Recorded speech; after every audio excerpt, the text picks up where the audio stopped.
Greetings, fellow travelers. We're back.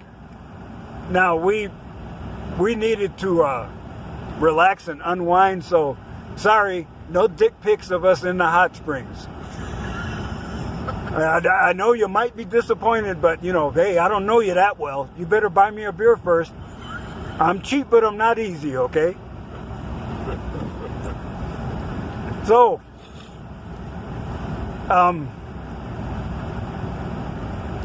let's see, we didn't even spend an hour in the hot springs, and we're already on the way for another 3-hour drive just to get back home. Nah, it won't even take that. Well, I'm just saying, you know, we're spending a lot of time and then driving, and then that was all you hung out in the hot springs. But, well, you know, if you're enjoying a quality scotch, you don't need to drink the whole bottle in one shot. So, we did what we needed to do to relax, focus, recharge. Because, you know, just like a vehicle, you can't drive it like you're doing the 24 hours of Le Mans every day.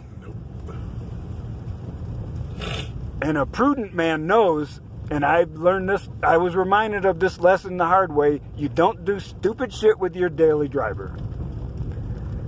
So, we're on our way back to civilization, as it were. But since I recharged, I thought of another rant, and it ties in to what we're doing right now. We didn't have any real reason for doing this except let's do it. Yep. Don't need a reason. You don't have to explain shit to nobody. It's like Thursday, you know, found out I wasn't working Friday. Thursday night, it was 10:30. I went to IHOP and had breakfast. And I posted on Facebook, you know, you need a good meal. And it's like, anytime's a good time for a quality meal when you're a man going your own way.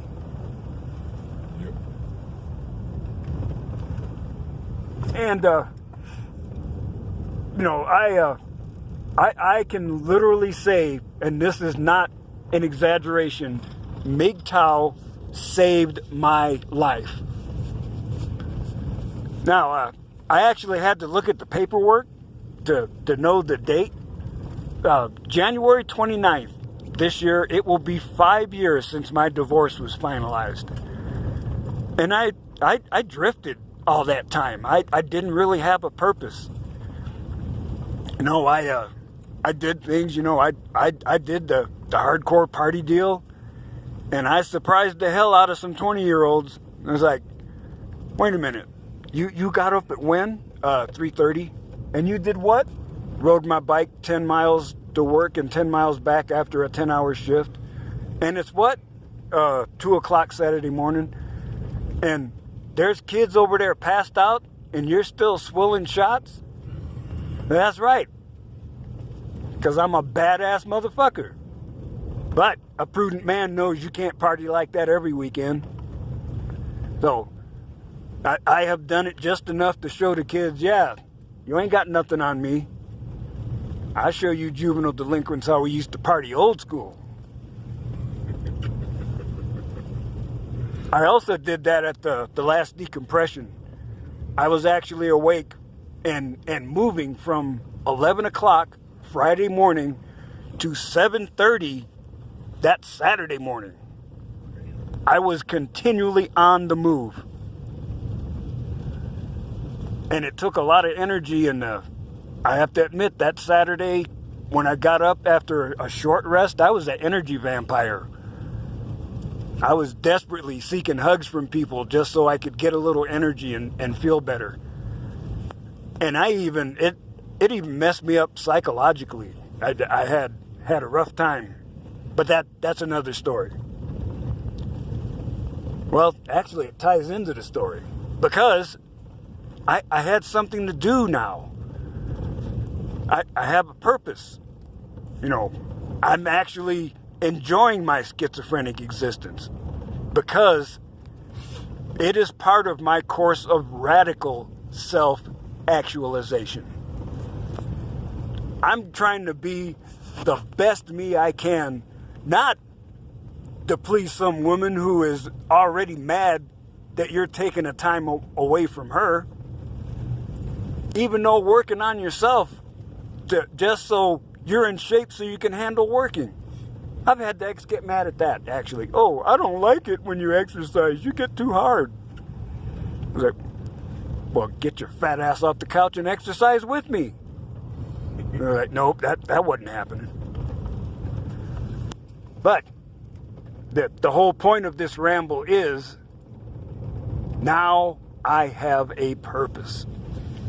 And some people might say it's selfish because, well, you're just focusing on you. Why aren't you trying to help other people? Well, Sifu does try to help other people.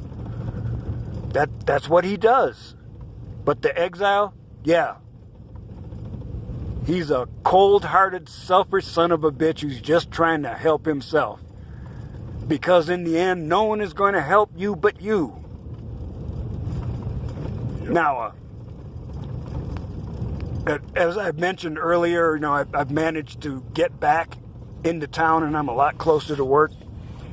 And when I moved into this place, I had two roommates. The landlord, he's still living in the house he grew up with his parents. The house is actually 100 years old. And it does have character. It's very nice. But there was another roommate. Now, I won't mention any names. So, he is old and he's retired and he's disabled. Now, that happens, no slam on him. But he gave up. Now, gradually, I became his friend after we moved in, and, this summer, we spent many an hour sitting on the porch, swilling beers and talking.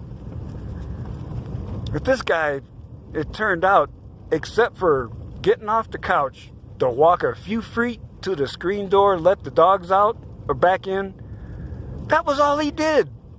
He laid on the couch and drank. Now, I'll admit, there have been times when I worked out of town and I was too far away to get back home. Weekend was party time for me.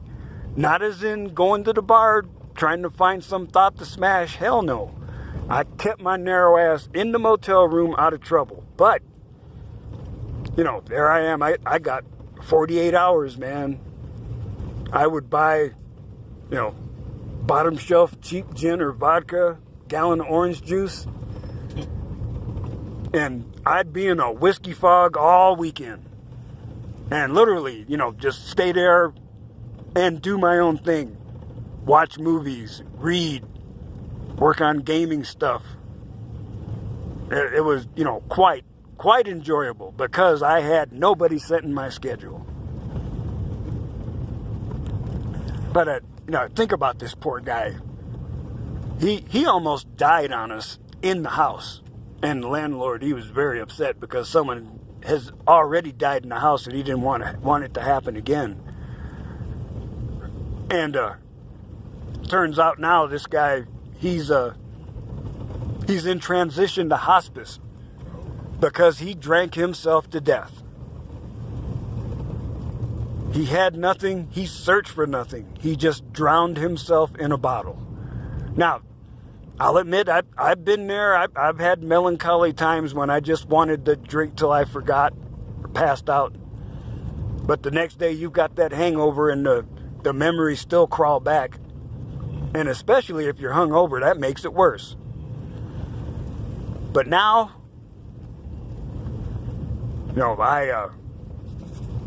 I've turned the corner a couple times, and I use that phrase because I'm a very visual thinker, and there's a visual element to this. If you're driving down the street, you get to the corner and you turn, and you're headed down that new street, well, what's behind you isn't as easily viewed as before. And unless there's a speeding school bus closing in on you, you really don't need to be looking behind you anyway. What the hell for? Focus on your goal. You have no reason, unless you're looking back and doing analysis for some reason, to extract useful information. You have no reason to look in any other direction but straight ahead towards your goal. And you can still be discouraged. I've been there, I'm thinking, man, I'm doing all this planning and I've written it down and I check it every day, and it's like, yeah, my basic philosophy is good. Why is my life still as fucked up as somebody trying to use a football bat? Well, don't worry about that. Do you have that goal? Do you have the vision to see that goal and know it's something worth spending your time on? Well, all right then. It don't matter if snails are doing laps around your sorry ass. If your vision is locked forward, focused on that goal, it don't fucking matter. That's what you need to remember. Don't be discouraged by an apparent lack of progress. You never know. Karma may just show up and shit some Tiffany cufflinks into your hand.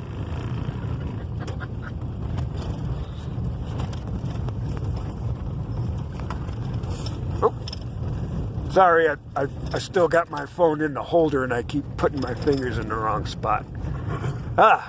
Yeah, so now I have no distractions. I have goals that were formed in the past that now I can focus like a laser. My new clarity of thought and vision, and know I can get it done. Like, I'm really excited to get a little more organized and get my first novel published. It's in the hands of my editor right now. I mean, this is the guy that called me brilliant. And I'm like, really? He says, yeah, you're one of the few people I've ever met that can keep up with me in a stream of consciousness conversation. I'm like, whoa, wow, okay. I mean, and literally, I can think of, let's see, there's him, there's the husband, and my friend from New York that I've known for 42 years. They're the only three that consistently, every time, it doesn't matter what subject's on your mind, it doesn't matter where you wander, you talk, and it makes sense to both of you. That's a rare person. Not to say I'm such an egotist that I, tell people, oh, I can't talk to you. I avoid people at the room temperature IQ. Oh, hell no. Remember, if you're under the influence of estrogen-fueled emotional extortion, your IQ is dropping like you walked off a cliff anyway. Scientific studies have proven that when you fall in love, your IQ does drop temporarily because hormones are short-circuiting your logical thinking. That's absolutely true. Is it? Yes. Sandman has mentioned this. He said he noticed that he couldn't focus and work as effectively when he was deeply committed in a relationship. And when he got out of it, it took him some months, and suddenly he realized he had his balance and focus back. And it was because there was no hormonal manipulation, internal or external, distracting his logic. That is why, while I'm thinking of this, do not believe a woman who says, oh, you can tell me, yes, our relationship will be so much stronger if you are honest with me. They're lying bitches. Because I can tell you, my ex told me more than once, be honest. And even back then, I tried, and I would, when I would try not to think hard, but speak through the spirit or from the heart, if she didn't like it, I'd be viciously attacked. I was like, telling you the truth. And I did manage to swerve her with that. And it's like, well, you're an asshole. And I'm like, well, damn. You're telling me the truth. Why are you getting mad at what you hear? And unfortunately, she was very good at pressing my emotional buttons, especially once she's got that back door. You know, you computer people know, you know, like if you're the guy designing the server, you can put in that back door, which is the secret password that you know that lets you get admin privileges and bypass all the security that's going to make everybody else stop at the gate. And that's what that does, man. You give the woman that emotional key, and she knows that's going to press your buttons. It's like the experiment with the rats and cocaine. Once they knew to press that button and get the coke, or the one where they have the electrode in their head and that made their balls tingle when they pressed the button, they pressed that shit till they died. Wow. Yeah. I mean, they ignored food, water. It was, yeah, give me that cheap thrill. Bam. Wow. And there was actually heavy metal. They had a story about people in the afterlife. And one guy that, you know, you pass by, there's all these people in these areas doing this shit. And there's one guy, he's strapped down, immobile. Suddenly the machine starts and literally slices him into pieces like he's auditioning for a Saw movie. Wow. You hear him blood-curdling screaming. And he is literally dismembered. And then the other machinery goes to work, puts him back together, and then brings him back to life, and he smiles. And you're like, what the fuck? Turns out, this big machine transmutes pain into pleasure. So, he's getting an orgasm on crack every time he's being drawn and quartered. And that is his eternity, because that's what he wants to do. Isn't that amazing? Yeah, that's pretty crazy. Yeah. That's pretty crazy. Hey, remember that movie? That was the movie you talking about, Heavy Metal? No, Heavy Metal also did a magazine. See, the original was from France, and it was called Metal Hurlant. And the few stories they did in the movie, those were continuing deals that were in the magazine. So like then, you only saw a little piece of the real story. Yeah, that was just a chapter. There was lots more. I mean, that whole deal you saw, that's the equivalent of one story in one magazine that month. Wow. You know, just like the comics. You seen that little slice, but there's a lot more. So gentlemen, I know I'm rambling a little, but I'm a little more focused because I got my spiritual recharge. We're talking about finding your path. Our brother Sigma Solitude says, yes, hope you're still staying on your path. Because you have to. You can easily be distracted by, you know, if I can slip into TradCon, the cares of the world and the approval of people, that you take your eyes off that spiritual prize you've been seeking. When your world is suddenly how many likes on Facebook and Instagram you can get, and how many times your worthless platitudes are being retweeted, that's a waste of resources, time, energy, skill, talent. Need I go on? I mean, I'm on Twitter, and I'm using it to post links to my video rants. I ain't following nobody. Fuck no. Don't give a fuck. Because I got better things to do. I mean, we're back in Twin Springs again. Woohoo! We got through that 7 miles pretty fast. On the way up, we were just driving slow because I had the camera in my hand and I wanted to make sure I didn't fucking run us off the road. That's always a good thing. Now I'm just gonna cruise us on back home because I want to go get me something to eat. So brothers, I was reminded, stay on your path. Oh, yeah, that reminds me. I have mentioned this several times, but I'll do it in this one because this might be a different crowd seeing this. I visited my friend in hospice, and I had the most amazing experience. I showed up and I deliberately thought to myself, a lot of people say, you, old people, no fun. And it's like, no.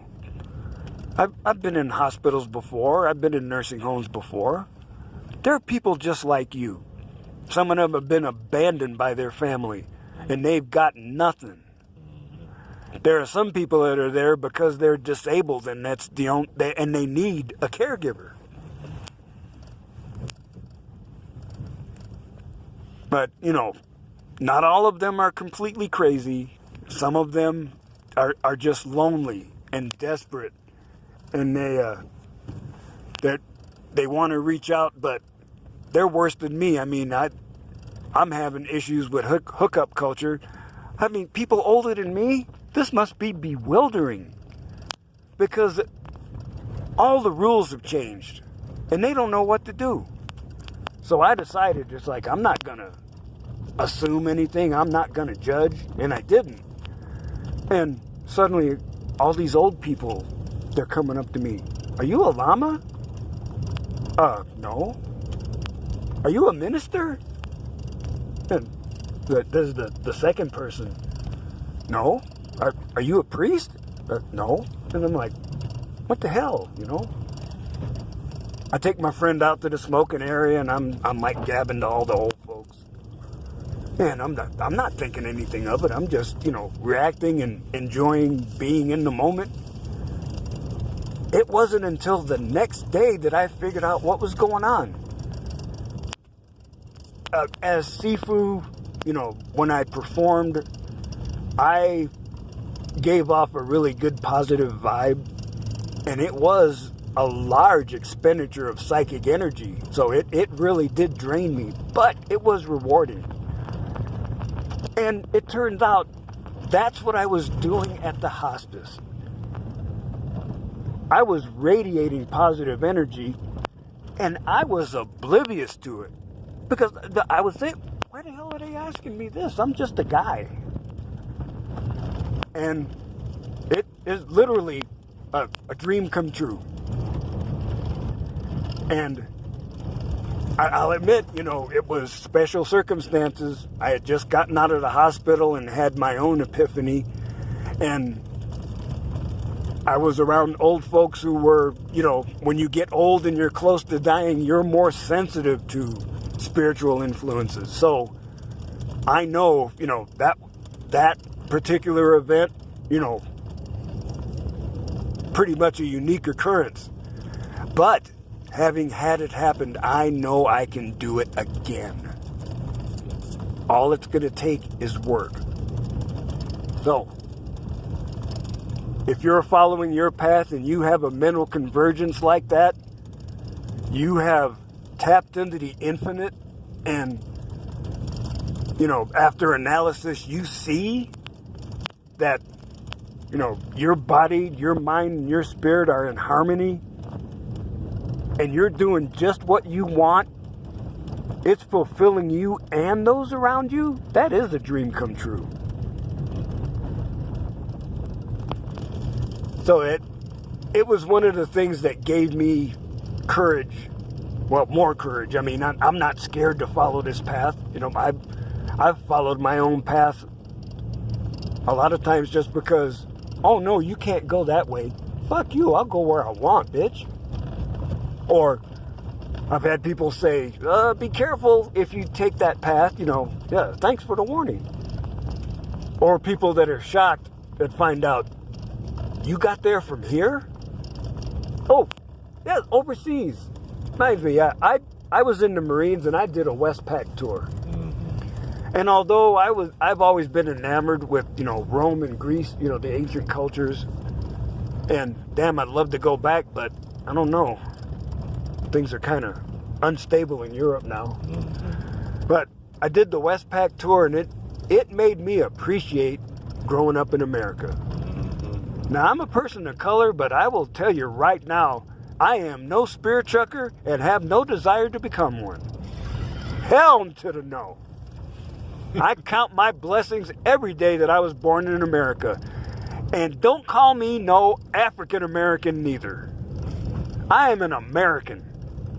I have African ancestry, it's kind of obvious. But do you see the Creek, Cherokee, or Irish ancestry that I also carry? No? Oh, I'm sorry. I see. You're a leftist.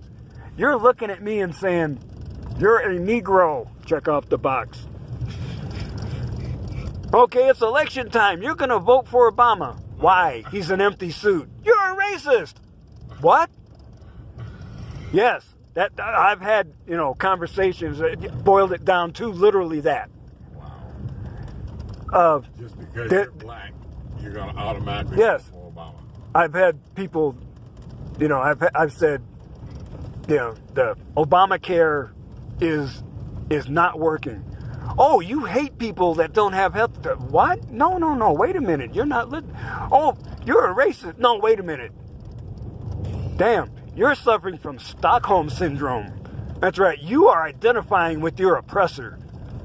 Because you're just like them Republicans who want to starve kids and don't want them to have health insurance. What?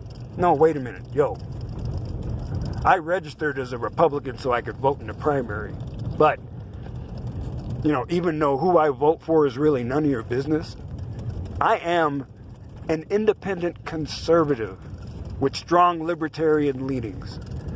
Yeah, I'm the way I am because I'm canalized. I know you left this one to round me up and put me in a re-education camp because I can't goose step the way Antifa does, and I'm not an enthusiastic cheerleader for multi-gender bathrooms and, female CEOs who can barely wipe their own ass. Like, fuck no. You better earn that shit on merit. And don't tell me I'm virtue signaling because I talk about good stuff and say, oh, well, we don't like this. No. You leftist virtue signalers, you're the ones that jump on and say, oh, this is a bad thing, we need to do that. Shut up. What you need to do is get your own shit together and then come try to fuck with me, okay? Now, I know my path. It has been confirmed by my contact with the infinite, or God, or whatever you want to call it. I know I'm on the right path. I have a purpose. Now, I've sort of withdrawn into the man cave, and now, I'm busy playing with my papers. And reminds me of a quote that I'm gonna mangle, but basically it is safer for you to disturb a tiger in his lair than to disturb a sage among his books. Because a tiger, you know what he's capable of. But the sage, what knowledge is he gonna pull, like pulling a rabbit out of his hat, and the next thing you know, he is all over your ass like a shitty diaper. Wow. And you don't know what the fuck happened. It's like, how did you know that? Because I read, bitch. I'm one of those people that would read Playboy and actually read the interviews. Yes. Damn, I've been looking at porn a long time, but I didn't just, read the pictures and have them all stuck together and then there's nothing else to do but read the articles. I'd read the articles too. Yeah, I get articles in Playboy. Yeah, and some of those interviews were just amazing. And you gotta admit, man, Hugh Hefner, shit. I mean, he is up there. He is on the A-list with my hero, Frank Sinatra. Because he chose his own path. He did it. He even, he hit up his family for his seed money. And he, it's the fisherman. He survived. Is that him? No, this is a different. Oh, it's a different one. Okay. Well, glad to see you didn't fall in. Oh, Fisher girl. Oh, Fisher kid. All right. Woo, good on you, kid. Down there doing some trout fishing. So, yes, my vision is only obscured. If you are a part of the Brotherhood of the Red Pill Awakening, you're not blind anymore. Yes, I mean, it's like Scripture says, you know, you used to be blind, now you see through a glass darkly. You can see there's more out there than people are telling you. And I hope that between my very humble efforts and those of Mr. Elite and all those other Red Pill brothers who are, they're leaving their light and walking out into the darkness to illuminate that path for you. If in all this rambling you get one item of information that makes your journey a step easier, I'm a happy motherfucker, because I made a difference in your life. And you don't need to search me out and give me credit. No, not necessary. Because I've had this happen before. Even when I was churchy, try to do the right thing. And you never know if your act of kindness is appreciated or not, but don't stop doing it just because you don't know. If